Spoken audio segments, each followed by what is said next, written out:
दोनों बाप बेटे इतने गरीब होते हैं कि इनके पास कफन व दाह संस्कार करने के लिए भी पैसे नहीं होते हैं। ऐसे में वे गांव के सेठों से पैसे लेते हैं, उनसे उधार मांगते हैं और अपना रोना रोते हैं कि उसे भी जो पैसे इकट्ठे होते हैं उनको भी अपने लालच के लिए वो खर्च कर देते हैं और शराब खाने में वो शराब पीते हुए मजे करते हैं। तो आज की कहानी है मुंशी प्रेमचंद की। जो कहानी का नाम है वो है कफन। तो चलिए सुनते हैं आज की कहानी कफन। दोनों बाप बेटे झोपड़ी के द्वार पर बैठे बाप बेटा दोनों एक बुझे हुए अलाव के सामने चुपचाप बैठे हैं और अंदर बेटे की जवान बीबी बुधिया प्रसव वेदना में पछाड़ खा रही थी। रह रहकर उसके मुंह से ऐसी दिल हिला देने वाली आवाज निकलती थी कि दोनों कलेजा थाम लेते थे। जाड़ों की रात थी, प्रकृति सन्नाटे में डूबी हुई। सारा गांव अंधकार में लय हो गया था। घीसू ने कहा, मालूम होता है बचेगी नहीं, सारा दिन दौड़ते हो गया, जा देख तो आ। माधव चिढ़कर बोला, मरना ही है तो जल्दी मर क्यों नहीं जाती, देखकर करूं क्या। तू बड़ा बेदर्द है बे, साल भर जिसके साथ सुख चैन से रहा उसी के साथ इतनी बेवफाई। तो मुझसे तो उसका तड़पना और हाथ पांव पटकना नहीं देखा जाता। चमारों का कुनबा था और सारे गांव में बदनाम। घीसू एक दिन काम करता तो 2-3 दिन आराम करता। माधव इतना कामचोर था कि आध घंटे काम करता तो घंटे भर चिलम पीता, इसलिए उन्हें कहीं मजदूरी नहीं मिलती थी। घर में मुट्ठी भर भी अनाज मौजूद हो तो उनके लिए काम करने की कसम थी। जब 2-4 फाके हो जाते तो घीसू पेड़ पर चढ़कर लकड़ियां तोड़ लाता और माधव बाजार में बेच लाता। जब तक पैसे रहते दोनों इधर उधर मारे मारे फिरते। गांव में काम की कमी न थी। किसानों का गांव था, मेहनती आदमी के लिए 50 काम थे, मगर इन दोनों को उसी वक्त बुलाते जब 2 आदमियों में से एक का काम पाकर भी संतोष कर लेने के सिवा और कोई चारा न होता था। अगर दोनों साधु होते तो उन्हें संतोष और धैर्य के लिए संयम और नियम की बिल्कुल जरूरत न होती। यह तो इनकी प्रकृति थी। विचित्र जीवन था इनका। घर में मिट्टी के 2-4 बर्तन के सिवा कोई संपत्ति नहीं। फटे चीथड़ों से अपनी नग्नता को ढकते हुए जिए जा रहे थे।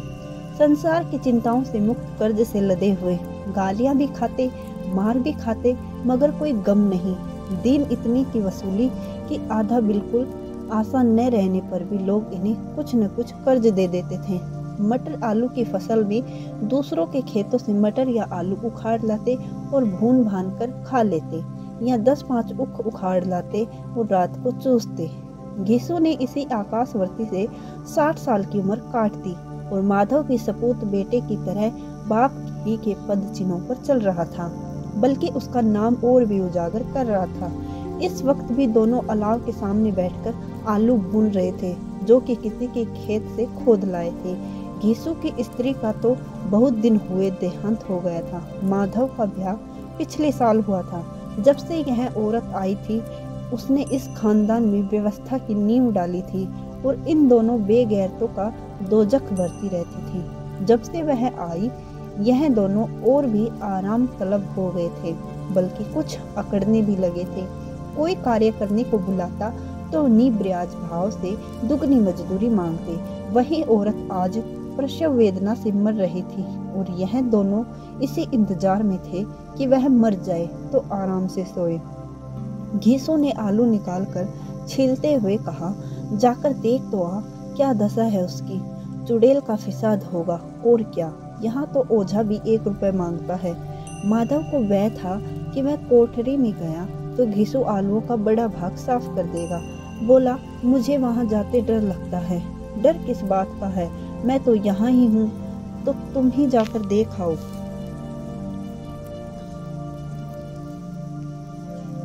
मेरी औरत जब मरी थी तो मैं 3 दिन तक उसके पास से हिला तक नहीं, और फिर मुझे लजाएगी कि नहीं। जिसका कभी मुंह नहीं देखा आज उसका उभड़ा हुआ बदन देखूं, उसे तन की सुध भी तो न होगी। मुझे देख लेगी तो खुलकर हाथ पांव भी न पटक सकेगी। मैं सोचता हूँ कि कोई बाल बच्चा हुआ तो क्या होगा, सोट गुड़ तेल कुछ भी तो नहीं है तेरे घर में, सब कुछ आ जाएगा, भगवान दे तो। जो लोग अभी तक एक पैसा नहीं दे रहे थे वे ही कल बुलाकर रुपए देंगे। मेरे 9 लड़के हुए, घर में कभी कुछ न था, मगर भगवान ने किसी न किसी तरह बेड़ा पार लगाया। जिस समाज में रात दिन मेहनत करने वाले की हालत उनकी हालत से कुछ बहुत अच्छी न थी, और किसानों के मुकाबले में वे लोग जो किसानों की दुर्बलताओं से लाभ उठवाना जानते थे कहीं ज़्यादा संपन्न थे, वहाँ इस तरह की मनोवृत्ति का पैदा हो जाना कोई अचरज की बात न थी। हम तो कहेंगे घीसू किसानों से कहीं ज़्यादा विचारवान था, और किसानों के विचार शून्य समूह में शामिल होने के बदले बैठकबाजों की कुत्सित मंडली में जा मिला था। हाँ, उसमें यह शक्ति न थी कि बैठकबाजों के नियम और नीति का पालन करता, इसलिए जहाँ उसकी मंडली के और लोग गांव के सरगना और मुखिया बने हुए थे उस पर सारा गांव उंगली उठाता था। फिर भी उसे यह तस्कीन तो होती थी कि अगर वह फटे हाल है तो कम से कम उसे किसानों की सीजी तोड़ मेहनत तो नहीं करनी पड़ती, और उसकी सरलता और निरीहता से दूसरे लोग बेजा फायदे तो नहीं उठाते। दोनों आलू निकाल कर जलते जलते खाने लगे। कल से कुछ नहीं खाया था, इतना सब्र न था कि ठंडा हो जाने दे। कई बार दोनों की जबानें जल गई। छिल जाने पर आलू का बाहरी हिस्सा जबान, हलक और तालू को जला देता था। उस अंगारे को मुंह में ज्यादा रखने से ज्यादा खैरियत इसी में थी कि वह अंदर पहुंच जाए। वहां उसे ठंडा करने के लिए काफी सामान थे, इसलिए दोनों जल्द जल्द निकल जाते। हालांकि इस कोशिश में उनकी आंखों से आंसू निकल जाते थे। घीसू को उस वक्त ठाकुर की बारात याद आई जिसमें 20 साल पहले वह गया था। उस दावत में उसे जो तृप्ति मिली थी वह उसके जीवन में एक याद रखने लायक बात थी, और आज भी उसकी याद ताजी थी। बोला, वह भोज नहीं भूलता। तब से फिर उस तरह का खाना और भरपेट नहीं मिला। लड़की वालों ने सबको भरपेट पूड़ियाँ खिलाई थी। सबको, छोटे बड़े सबने पूड़ियाँ खाई, और असली घी की चटनी, रायता, 3 तरह के सूखे साग, एक रसेदार तरकारी, दही, चटनी, मिठाई। अब क्या बताऊं कि उस भोज में क्या स्वाद मिला। कोई रोक टोक नहीं थी, जो चीज चाहो मांगो, जितना चाहो खाओ। लोगों ने ऐसा खाया कि किसी ने पानी न पिया, मगर परोसने वाले हैं कि पत्तल में गरम गरम गोल गोल सुवासित कचौड़ियाँ डाल देते। मना करने के लिए नहीं चाहे, पत्तल पर हाथ रोके हुए हैं, मगर वह है कि दिए जाते हैं। और जब मुंह सबने धो लिया तो पान इलायची भी मिली, मगर मुझे पान लेने की कहाँ सुधि, खड़ा हुआ न जाता था। चटपट जाकर अपने कंबल पर लेट गया। ऐसा दिल दरियाव था वह ठाकुर। माधव ने इन पदार्थों का मन ही मन मजा लेते हुए कहा, अब हमें ऐसा भोज कोई नहीं खिलाएगा। अब कोई क्या खिलाएगा? वह जमाना दूसरा था, अब तो सबको किफ़ायत सूझती है। शादी ब्याह में मत खर्च करो, क्रियाक्रम में मत खर्च करो। पूछो गरीबों का माल बटोर कर कहाँ रखोगे? बटोरने में तो कमी नहीं है, हाँ खर्च में किफ़ायत सूझती है। तुमने एक 20 पूरियाँ खाई होंगी, 20 से ज़्यादा खाई थी। मैं 50 खा जाता, 50 से मैं कम खाई होंगी। अच्छा पका था, तू तो मेरा आधा भी नहीं है।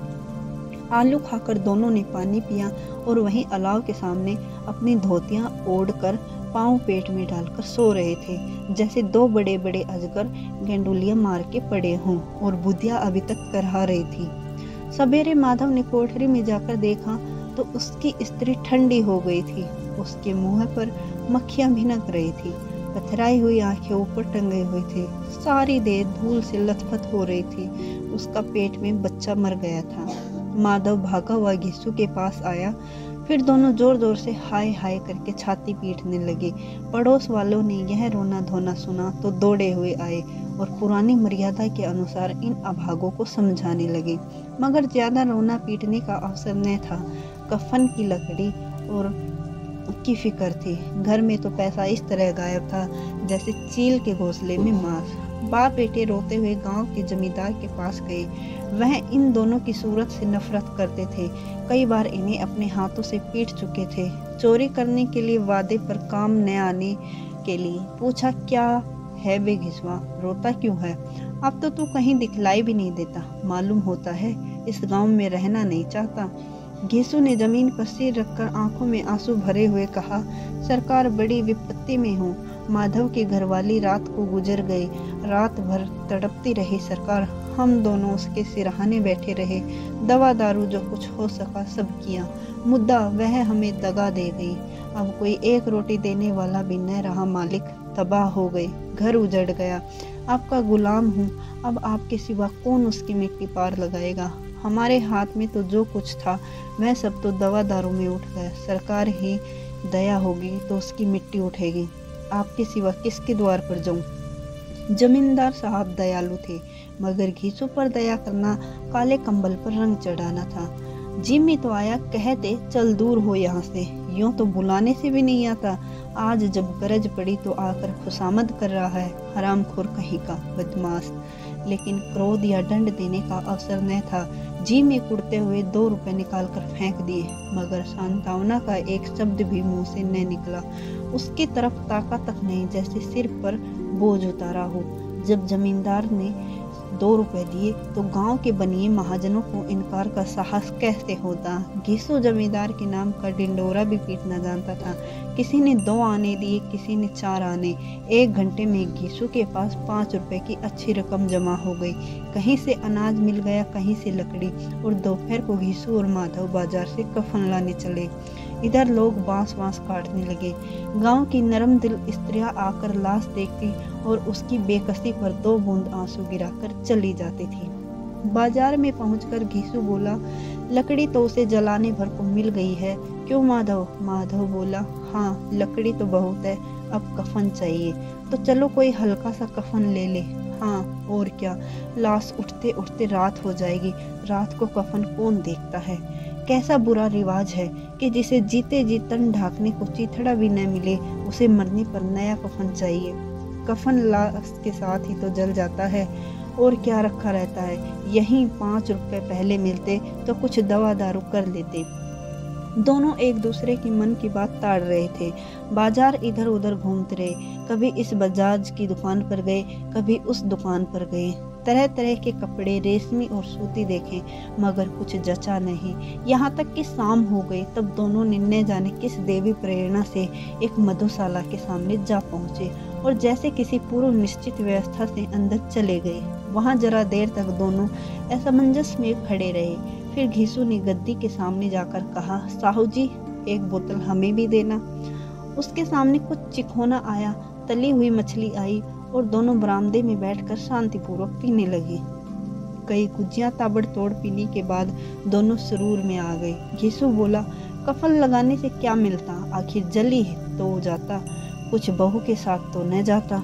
माधव आसमान की तरफ देखकर बोला, मानो देवताओं को अपनी निष्पापता का साक्षी बना रहा हो। दुनिया का दस्तूर है। नहीं, लोग ब्राह्मणों को हजारों रुपए क्यों दे देते हैं, और कौन देखता है परलोक में मिलता है या नहीं। बड़े आदमियों के पास धन है फूके, हमारे पास फूकने को क्या है। लेकिन लोगों को जवाब क्या दोगे? लोग पूछेंगे नहीं कफन कहाँ है। घीसू हंसा, अबे कह देंगे कि रुपए कमर से खिसक गए, बहुत ढूंढा मिले नहीं। लोगों को विश्वास न आएगा, लेकिन फिर वही रुपए देंगे। माधव भी हंसा इस अनपेक्षित सौभाग्य पर। बोला, बड़ी अच्छी थी बेचारी, मरी तो खूब खा पिलाकर। आधी बोतल से ज्यादा उड़ गई। घीसू ने 2 सेर पूड़ियाँ मंगाई, चटनी, अचार, कलेजियाँ। शराब खाने के सामने ही दुकान थी। माधव लपक कर 2 पतलों में सारे सामान ले आया। पूरा 1.5 रुपए खर्च हो गया था। सिर्फ थोड़े से पैसे बच रहे थे। दोनों इस वक्त इस शान में बैठे पूड़ियाँ खा रहे थे जैसे जंगल में कोई शेर अपना शिकार उड़ा रहा हो। न जवाबदेही का खौफ था, न बदनामी की फिक्र। इन सब भावनाओं को उन्हों को बहुत पहले ही जीत लिया था। घीसू दार्शनिक भाव से बोला, हमारी आत्मा प्रसन्न हो रही है, क्या उसे पुण्य होगा? माधव ने श्रद्धा से सिर झुकाकर तस्दीक की, जरूर से जरूर होगा। भगवान तुम अंतर्यामी हो, उसे बैकुंठ ले जाना। हम दोनों हृदय से आशीर्वाद दे रहे हैं। आज जो भोजन मिला है वह कभी उम्र भर न मिला था। एक क्षण के बाद माधव के मन में शंका जागी। बोला, क्यों दादा, हम लोग भी एक न एक दिन वहीं जाएंगे ना? घीसू ने इस भोले भाले सवाल का कुछ उत्तर न दिया। वह परलोक की बातें सोचकर इस आनंद में बाधा न डालना चाहता था। जो वहाँ हम लोगों से पूछे कि तुमने हमें कफन क्यों नहीं दिया तो क्या कहोगे? कहेंगे तुम्हारा सिर। पूछेगी तो जरूर, तू कैसे जानता है कि उसे कफन न मिलेगा? तू मुझे ऐसा गधा समझता है क्या? 60 साल क्या इस दुनिया में घास खोदता रहा हूँ, उसको कफन मिलेगा, बहुत अच्छा मिलेगा। माधव को विश्वास न आया। बोला, कौन देगा? तुमने तो रुपए चट कर दिए हैं। वह तो मुझसे पूछेगी, उसकी मांग में तो सिंदूर मैंने डाला था। कौन देगा? बताते क्यों नहीं? वही लोग देंगे जिन्होंने अब की दिया। हाँ, अब के रुपए हमारे हाथ में आएंगे। ज्यों ज्यों अंधेरा बढ़ता गया और सितारों की चमक तेज होती गई, मधुशाला की रौनक भी बढ़ती जाती थी।